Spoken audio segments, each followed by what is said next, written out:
എല്ലാവർക്കും ഒരു നല്ല ദിവസം ആശംസിക്കുന്നു. ഞാൻ മദ്രാസിലേക്ക് പോകുന്ന വഴിയാണ്. ഇന്ന് വൈകിട്ട് അവിടെ പ്രൊഫഷനൊക്കെ ഉണ്ട്.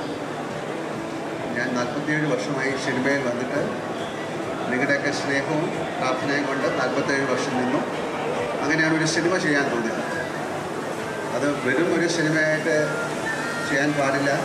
തീർച്ചയായിട്ടും നമ്മൾ ഇൻഡസ്ട്രിക്ക് എന്തെങ്കിലും ട്രിബ്യൂട്ട് പോലെ ചെയ്യണമെന്ന് എഴുതിയിട്ടാണ്. ഒരു ഹാപ്പനിങ്ങാണ്, അറിയാതെ സംഭവിച്ച കാര്യമായിട്ടാണ് വിചാരിക്കാം.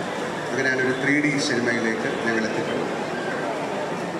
40 വർഷത്തിന് ശേഷമാണ് ഇന്ത്യയിൽ ഒരു 3D സിനിമ ഉണ്ടാകുന്നത്.